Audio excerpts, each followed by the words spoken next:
Come back to my channel. I'm Ju. Today, I would like to talk about 5 things in Germany that changed my life. The first thing that I would like to share about is time. The Germans are very specific on time. So here is a quick pop quiz. If you have an appointment at 4 p.m., what time should you arrive? So the answer is you should arrive at least 15 minutes earlier in Germany, no matter what kind of appointment you have. To be honest, as a Malaysian, it's very kind of hard to adapt this kind of time punctuality because like Malaysian is always OTW, on the way.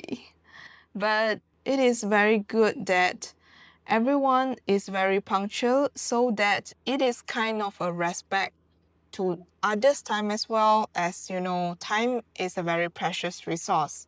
So if everyone is being punctual, no unnecessary resources are wasted. That's the secret of Germany being so successful and developed in a short time after the World War II. But it is very normal for the Malaysian to be late for maybe 30 minutes. That is very normal. Because in Malaysia, I think the people tend to be more relaxed, laid back. At first, when I came back to Malaysia, it's really hard for me to adapt this reverse culture shock, I would say. Let me know in the comment down below what's the time culture in your country. And the second thing that I learned in Germany is about communication.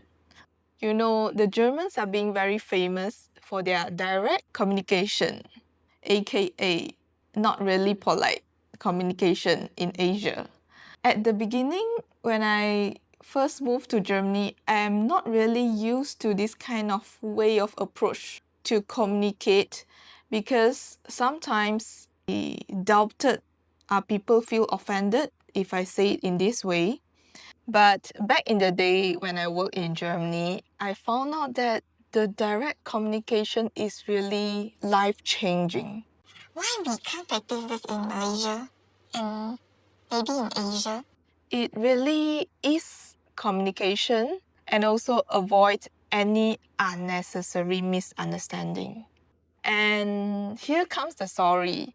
Previously, when I started working in Germany, my female boss just direct commented on my mistakes in front of everyone. At the beginning, I feel very embarrassed and a bit offended, but I found out that the German is not only direct, but they have also a clear boundaries to separate work and also personal. When the Germans commented on your work, doesn't mean that they dislike you in personal.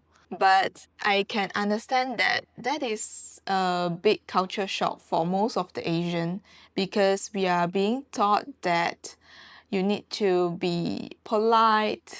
We were not taught to express our feeling directly, even with our parents or with our siblings. Me personally really enjoy this kind of direct communication. And I still remember that one times when I brought my grandma to a restaurant and I want to pay the bill. But my grandma said, no, I can pay it. I just directly expressed to my grandma that, okay, it's fine. I'm very direct to express what I want. If I want to treat you guys, I will treat you.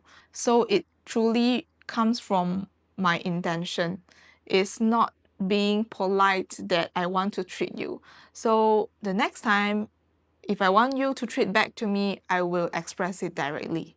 And my grandma was like, I think this is a very effective communication that avoid any misunderstanding, and the most important is that to avoid too many dramas inside everyone's heart. So the third thing that I learned in Germany, guess what? I think you guys know about it because it is the dream of the Asian workers, I guess, which is work-life balance. In Germany, we have around 1 month. So usually like during summer times, my colleagues, they will took maybe 2 weeks leave or 3 weeks even. And the most important thing is that no one will disturb someone who is on leave. And I think that is quite impossible in Asia. Is it practiced in your country that you won't text your colleagues during their leave or during their holiday? I still think that in Asia, we need to kind of improve our work-life balance because I think in Asia, we used to have this kind of perspective that being busy is you are putting a lot of efforts in your work so that you can be successful and so on. But we forget about rest is also part of our lives. We need rest so that we can reset, we can gain back the energy to put it back into work. So let me know in the comment down below, does your country practice work-life balance?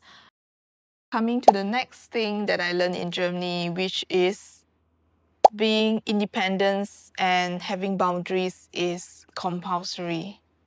So in Germany, I think they were taught in a very individualism way that, like when you are 18, you need to move out from your parents and you have a rented place, maybe near your school, and you need to arrange your daily life, your financial, your side hustles, your studies, and so on.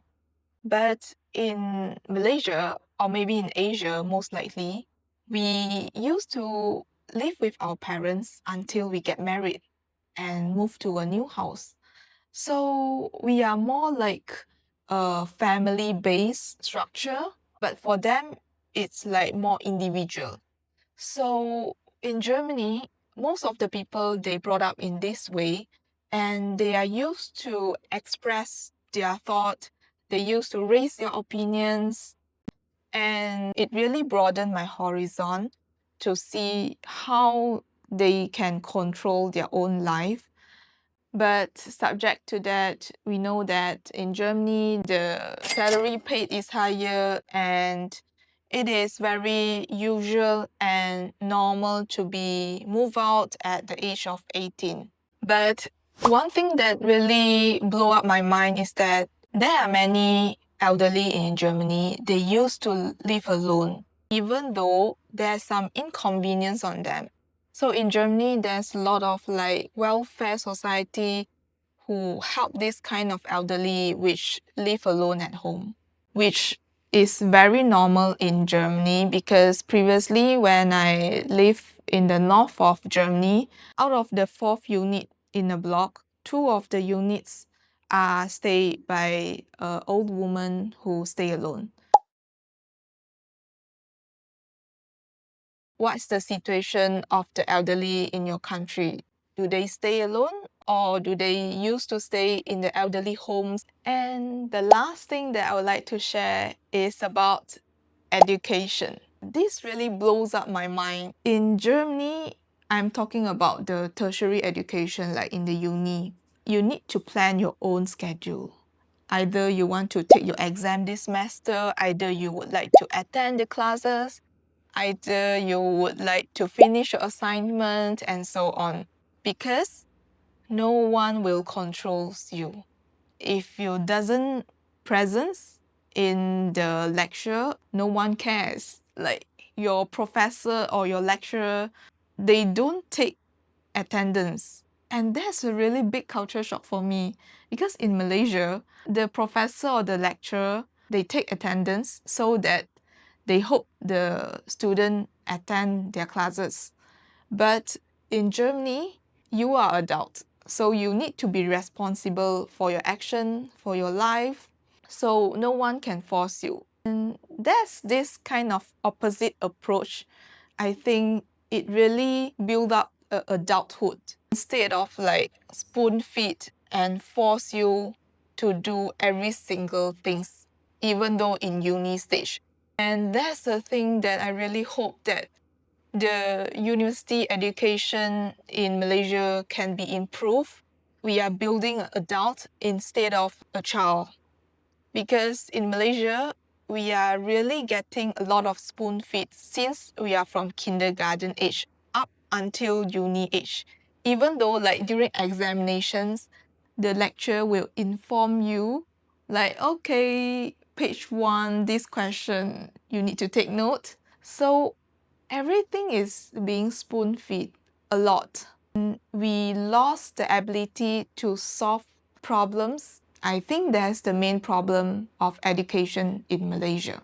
Feel free to comment down below if you think there's any education problems in Malaysia or even in your country. So that's the quick conclusion of this video, that what I learned in Germany, and I hope that these few tips will give you some reflection and helps you in your life. So see you in the next video. Bye!